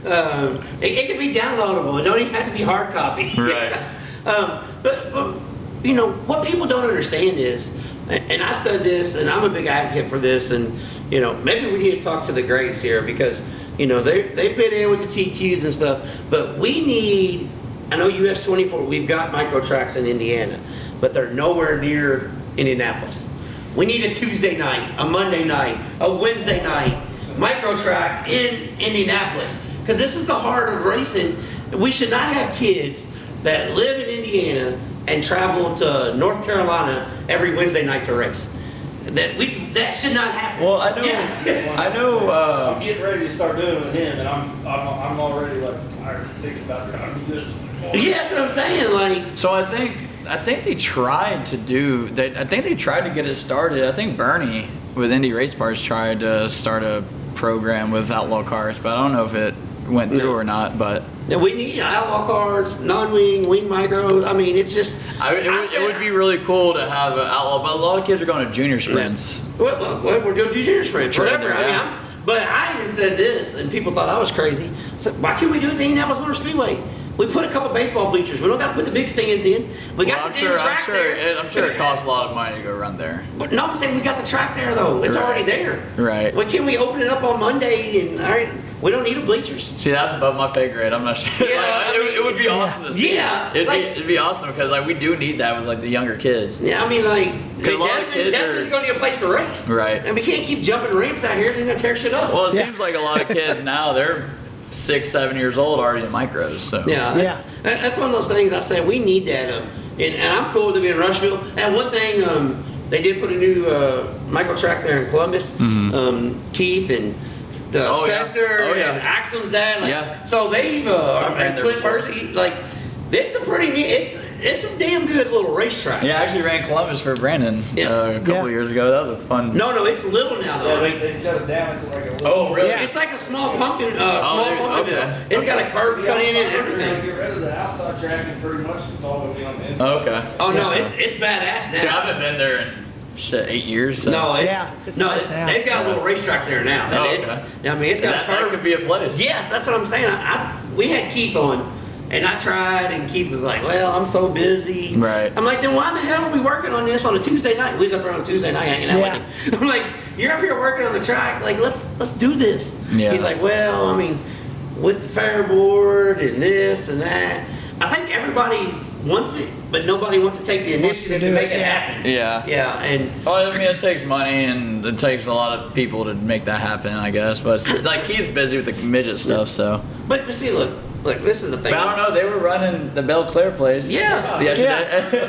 Keith was up there. Yeah, he was talking. Yeah, I mean, he's gonna drive over to St. Louis, but he can't drive 5 miles up the road. Like, Yeah, they need Axum's dad down there. yeah, that's what they need. Yeah, Well, It was a little rough last night. Joe's on the Outlaw Tour with Axel now. Yeah. So Yeah. I'm probably gonna go work for him at Knoxville. So that's what I was gonna ask you. So you're gonna go work for some guys while you're waiting on a ride, we'll say. Right. So we're waiting on engines. I got something in the works right now, Yeah. but for the meantime, whoever I can work with anything, I could be a car chief, tire guy, crew chief, whatever. They can do it I'll all. go work for you. Yeah. Yeah. I'll put the link up when we put the show out. But reach out to him on Facebook, Twitter, Instagram, Threads, whatever. Reach out to him. He'll get you taken care of. He doesn't mind working on race cars, that's for sure. Right. So, what's the end all be all? What's the end goal here in Indiana? Are you going to be an Indiana transplant forever? Or you said you're going to race as long as you can? Or you know what I mean? It really just depends where I land. Really, just opportunities I get and. Hold on a second. Again, we're sitting in someone's shop. You can't talk about landing other places. He's kind of working on some with his kids, so or with Rylan, but Yeah. Yeah, I got But- I promise, if I can afford it, I will. Yeah. I've always told everybody this. If I can afford it, I promise you. I'll do it. Yeah. Yeah. it just I depends. have before. I didn't know. Yeah. Like I've worked on like sponsorship, and I have some help. Yeah. It's just in today's climate, it's really tough to get a full-time ride with a good team. It takes a lot of money to do this stuff, you know. Yeah. Yeah, well, we know. But, but like me, like I've always had to work for it, you know, which I don't mind because I love doing it anyways. So it's, I'm working on things and I had some growing up to do, you know, like. No, really? Of course. I mean, we all got to go through our trials and errors, but I feel like I'm at the point now to where I know what I want and I want to be successful, and I do eventually want to be with a good team doing it full time and being successful. That's the reason why I'm still doing it, because I think I have the ability. So does it have to be non-wing and wing an option? It don't matter. Oh, obviously it don't matter. You're trying to race the sprint cars. I'm not gonna lie. I've always said I'd be a better wing driver, but I'll drive anything. But Silver Crown, pavement, wing sprint cars, non-wing sprint cars, road cars, I don't care what it is. But like really my end goal is like I'd like to run USAC full time, I'd like to run high limit, you know, I'd like to run everything. I'm pretty versatile with what I want to do. Yeah, that's good though. It's really whatever I get full time, I'll go do it. Yeah. Right. Whoever's willing to take that chance, I'm all for it. Yeah. And it's like I've had some sponsors I put on the back burner just in case I do get that opportunity, so I can because it does take, you got to have help. You know? Yeah. Well, that's the thing. I've had people tell me, well, a lot of these kids bring money. I'm like, well, hold on a second. Yes and no. Especially in the sprint car world. Well, a lot of people think all I've done in my career is rent out cars. I've never rented a car a day in my life except for Chili Bowl a few times. But other than that, I've worked for, like, I'd go to their shop, clean their shop. I'll help them build a race car. I'll mop. I'll do whatever it takes. You know? So yeah, that's and that's what I admire about you. It's because a lot of kids, which, like I said, you're in the upper 20s, so you're graduating from the kids. Hey, you better figure it out. Right. I mean, you're almost at the age where if you don't figure it out now, when are you going to figure it out? So it's one of those situations. And people don't really realize how tough local Indiana sprint car racing is. A lot of my buddies from Texas are like, why aren't you winning a lot? Yeah, it's like, you don't understand. It takes a lot of seat time for one. And it's like, because I'll race for a year, and then I want to race for a year, and I'll race for a year, then I won't race for a year. And you got to have 30, 40 races a year just to win locally sometimes, you know? Like, there's a lot of guys who been racing 3 or 4 years, haven't won a race yet, but they're right there. They're top 5. Well, here's the thing. He tells his buddy, listen, I might show up to the racetrack and we decide we don't like the format and leave. Right. Yeah, we might do that. Yeah. So you're not going to win races driving 70 miles to load the car up and leaving. Yeah. I mean, I'm no expert, but I'm just saying, there's a way you cannot win races if you don't race the damn race. Yeah, that's a situation in itself. Yeah, I've been through a few of those before. Yeah. But the only person I know who puts on social media, check me out here. I get there, I'm like, where's Anton at? Oh, you ain't gonna believe this shit. I said, hold on. The first people at the track do that day. Yeah. The last to leave. I was flabbergasted, but it is what it is. Like, I can't complain too much because I'm not paying the bills. So. Yeah. Right. But hold on a second. Let me play devil's advocate to that. So, you qualify. If you're locked in the top 10 of qualifying, you're only running a 50-lap feature. Yeah. If you're not, you got to run a B-main. So let's just take it. You run a 10-lap heat race. You run a 12-lap B-main, and then you make the A-main on a regular night. You run 25 laps. You still ran the same 60 damn laps for the night. Right. So I don't understand. And I'm gonna give Andy props because Bloomington gets shit on a lot. The track was perfect that night. It was way better than it was a sprint week. So. When it comes to racetracks in general, like people will say, "Oh, the track was shitty" or "The track was great." It don't matter. Everyone's got a race on it. Exactly. Yeah. I don't care if it's rough. I don't care if it's slick and it's gonna start rubbering up. It's a racetrack. Go race it and figure it out. That's what I'm talking about. As a driver, Everybody's on the same racetrack. As a race car driver, you have to learn how to adapt and race what you're given. It don't matter what conditions it is. I've always, like, if people complain about racetracks, I've who cares? Well, we're here. That's all that matters. Who cares? Yeah. Well, people that complain about racetracks have never driven to the racetrack and then not got to race. Yeah. You just got to hang out all And like night. there's times where I'll get out of the car like, man, this is awesome. And then I have a driver like, damn, this place sucks. And I'm like, oh, I liked it. I loved it. Yeah. What's talking about bouncing off the curb all If it's night? dirt and circular, I'm having a good time. Yeah. Yeah, that's one thing. I didn't give you shit about that though. Yeah. I mean, I don't really have much to say about that. Because it did suck, but I mean, it's like I said, there's nothing I can do about it. Did you stay and help out that night though? You stayed and did some work, didn't you? Oh yeah. No. Yeah. You helped Rowland that night, didn't you? Did you with the Rowland? Yeah. No, I don't think Rowland raced that night, did he? No. No, we loaded up and watched for a little bit, and then we left. Yeah, because paying for pit passes and everything. Yeah, it sucked to try to get some of your money back. I don't understand that. So we're all talking about the only thing I'll say about that is that the best case scenario we could have started parked, but it is what it is. Yeah. Well, it wasn't your decision, I know. Right. Yeah. For your kid that's gonna move out here on a whim just to race 305s, he's not going to the racetrack, knowing he's not racing. So I'll take up for you on that one. You don't got to burn no bridges. I'll say it. That's all right. Yeah, that's no big deal. I know where that's coming from. That's one of those deals that because you never know. You might be back in that ride again. You never know. So that's what I like about you. Yeah, we'll see. Yeah, that's what I like about you is you don't burn any bridges. You're just. I try not, and I've showed my ass a few times, but that's just part of growing up. I'm not a perfect individual, but also no one else is either. So.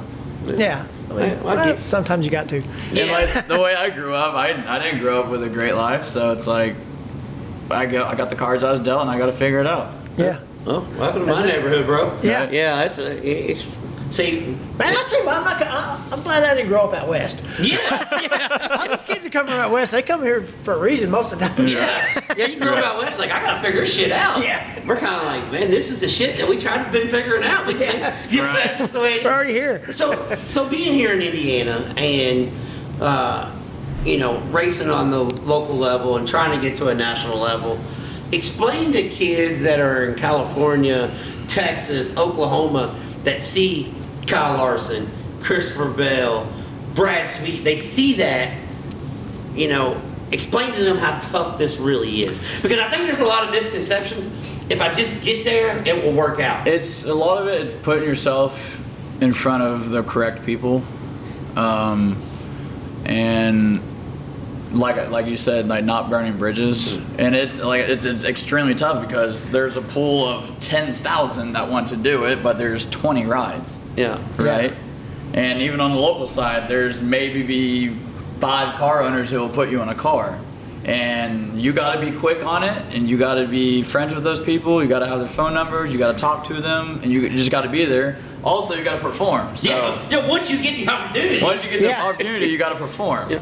And that might be taking a micro ride or taking a TQ ride. But what I have to say about that is, like, say you get the opportunity and you screw up and you get fired or whatever, and it's not the end of the world. Exactly. It's not the end of the world. And there's times where I'll beat myself up like, oh, I'm never going to have a ride again or whatever. But when one door closes, one will open. If you're serious enough about it and you sacrifice enough and you know you have the capabilities of doing such things, you just don't quit. Yeah. That's the one thing I have to say is don't quit and keep going, and also don't think you're running out of time. Yes, time flies, but you do have time to do this, but don't take it for granted because it does go fast, but you do have time to make it happen. Just make sure you try not to burn bridges, because I've burned some bridges, but I've done a lot of rebuilding over the past couple of years, and he showed up and mopped floors and fixed race cars. That's just part of growing up, you know.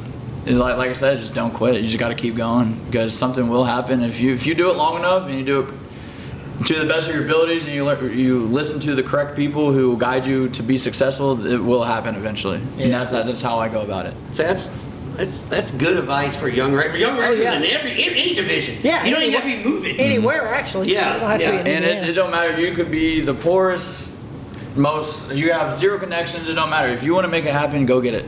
No, go try. It's either, and this is how I've told other people, it's like you're either going to do it or you're not. Yeah. And if it's never going to happen if you don't try. You know, and we kind of know what you're talking about. Yeah. Because we both beat guys with way better more better equipment. And also too, I used to let all the talk and all the bullshit get to me, like, oh, you'll never make it, or oh, you're not good enough. Yeah. Take that and throw it out the window, because those people are just envious of you, or they just don't see you as a good person. They don't even know you, which just negative. Negative. But like the thing is, it's like I don't need to worry about that, because it's only going to affect me if I let it affect me, because I still got to live my life and make sure I'm successful. And those words, if I let it get to me, then they win. Right? When people do that, it made it that much more for me to want to be. And like the older I get, is the less I start listening. I don't listen to the noise as much, and that makes me more mentally focused on what I have to do. Well, that's funny you said that, because once you get about another 10 years older, you'll get straight to, I really don't give a shit at all. I'm just going to tell you what I think. And then once you get about 10 years older than that, it's straight up, that's when the hood comes back out. Right. That's when the bridges you burn comes to the bridges you're going to build. You're like, you know what? Just meet me outside and I'll beat your ass. Right. That's the progression of the, like, you know, you're like, well, I don't really want to piss people off. Then you get to the age, like, the more people I piss off, the less people I got to talk to. Well, I'm not quite there yet. Yeah. I'm still on the building block side. So you got to reach the top of the mountain first, you know? So you'll get there. You'll get there. And I've already, so 2025 was a pretty rough year for me, just mentally, because I kind of quit racing. My dad had a heart problem, so I stopped racing. I went and started a lawn care business and was doing that, but I quit racing. So I was like, oh, this sucks. You're doing what's right, but you're mentally not right. Right, and because I know what I want to do in my life, and I was like, oh, maybe I'll quit, I'll be fine, and I'll just kind of like live. No. No. So I want to quit. I was making decent money too. I was like, I don't care about money. I want to be a successful race car driver. This is all I want to do. That's all I care about. Well, and it's like, I'm at the point now, it's like I'm either going to be all in, or I'm not going to do it at all, and I'm all in. I want this so bad. People don't understand. I want this more than you. Yeah, that's what I think. That's a good note to end it on, really. Oh yeah. Yeah, because I mean, honestly, you know, all the hard work and everything that goes in, you know, tell people where they can find you. I would say tell people that you know, thank your sponsors, but we're kind of in limbo right now, so we're going to scratch that part and put it out there. Anton Hernandez, we get 37,000 downloads last week. Yep. So somebody may or may not be in Central Indiana thinking, you know what, I thought that kid was a prick. Sell yourself. Let's make something positive out of this. So, I'm Anton Hernandez from Arlington, Texas. I've been through a lot in my life. I've burnt bridges, and I've had people talk down on me, but I've had people talk really good about me. All I know is I'm extremely hardworking. I love this. I love to do it. I'm very, very passionate. And like I said, if you have what it takes to be successful, you'll get there. You can't make everyone happy, right? And I just learned, just take it one day at a time. Something will show up, and I don't know. It's kind of hard to explain it, you know, because like I'm just me. Yeah. You know, and I'm not a perfect individual, but I'm learning. I'm growing up, and I want this. I want this bad, and I think if I get with the correct people, we can be very successful. I think so. So I will end it like this. He's got a Golden Driller. He's got a POWRI championship. He's got 397 go-kart championships. Yeah. He's a 6-time Longhorn Shootout winner. A 305 Indiana, let's call it the Huntley Series, because it's not the race sectors no more. Right. So we're going to be politically correct. But the kid is an absolute wheelman. Yeah. He'll work on the shit. He'll fix the shit. So give him an opportunity. He's located in, according to Jack Slash, we are following the corn. It's done got dark. We are in cornfield, by the way. It done got dark, Flash. So there's no chance where the hell we could end up at Eldora, we could end up at Fairbury, or we could end up back home. Just depending on which turn we make out of here. Right. But out of Arlington, Texas, Anton Hernandez. Thank you, sir. Yes, sir. Thank you. All right, Flash. That was Anton Hernandez out of Arlington, Texas. I can't do the tongue roll. He did it. Yeah, you can't do it. Yeah, I can't do that. But had a good time up there, man. He's what I like about him is, I mean, he's just honest. Just is what it is, bro. Yep. I mean, he likes the competition. He likes competing, and he likes he loves working on race cars. I said, man, you're still young. I can tell that. Yeah. Because I've been down that road myself. So, but he is a kid that just gets after it. That's for sure. Oh, yeah. Yeah, hell of a wheelman too. Oh yeah. I mean, you don't. That's what I said. Come from. You don't win a Golden Driller and a POWRI championship and a couple Wing Sprint Car championships and a USAC Rookie of the Year, right? Not knowing how to drive a damn race car. That's right. So, like he said, there were some times where he was a little bit of a smart ass, a little bit, but he's trying to make right on that. So, can't beat a kid up forever. He's learning. Yeah, can't beat a kid up forever, man. So. I wish nothing but the best for Anton. He's a kid that he just speaks from the heart. It just is what it is. Yeah. When he says it's not about money, it's about being happy and doing what I love. There's not many kids in America that will do that. Yeah. Well, like I said, it's a lot of sacrifices too, though. Yeah. I mean, there's a lot. Yeah, a lot of sacrifices. You got to pack up and leave your friends and family and to go try to make your dream come true. Yeah, and getting fired and then having to figure it out and have to maybe live in your truck for a day or two till you got it figured out. I mean, so it's a he's a kid that pushes forward. So good kid. So this week's upcoming events flash, we're going to start off with the Racetrack Spotlight.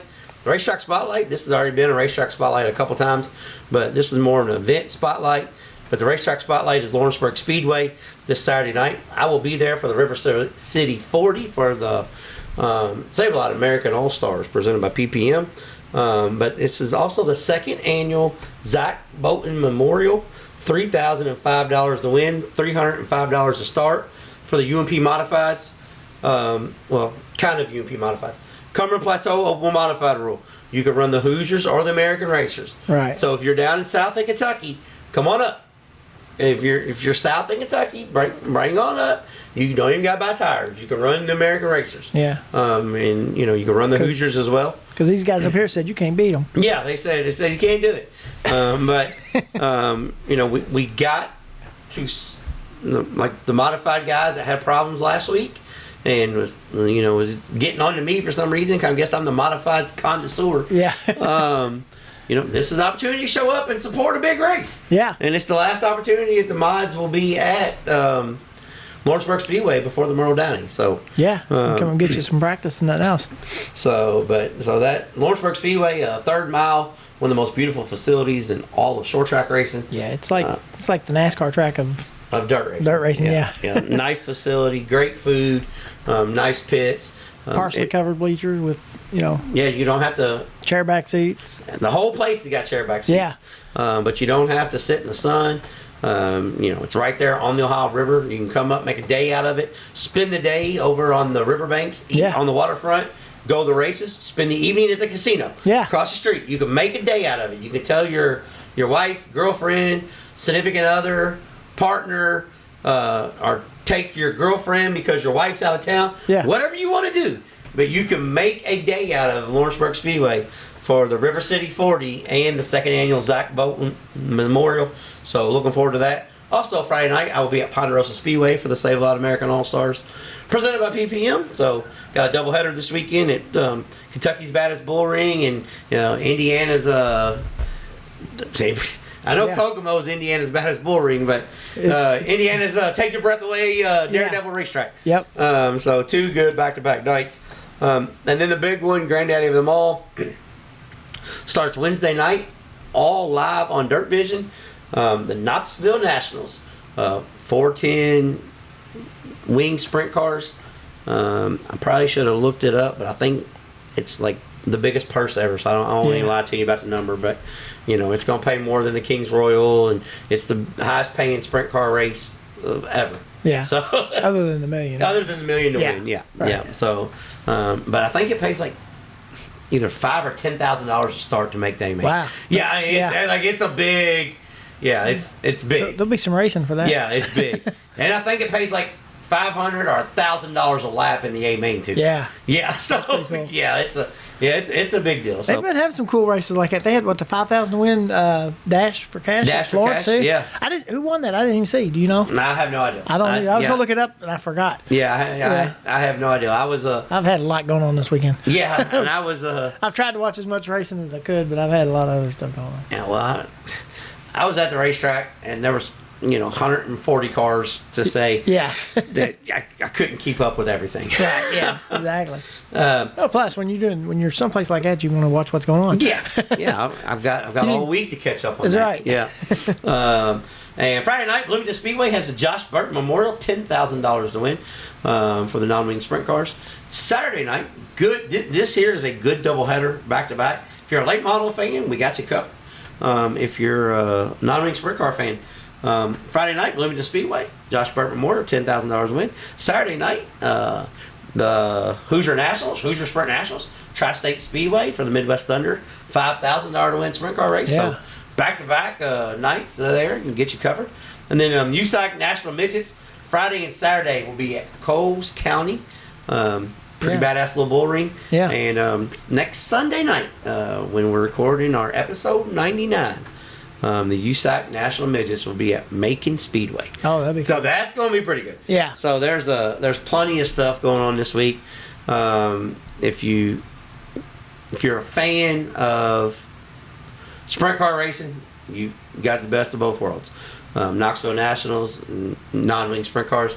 If you're a midget guy, you got plenty of midget stuff. Yeah. You got super late models. They're at Batesville for the Topless 100. A lot of guys will be doing a bunch of work this week to make Batesville. Yep. So then you got because some guys done rolled out the back. they need a backup for the backup. Yeah.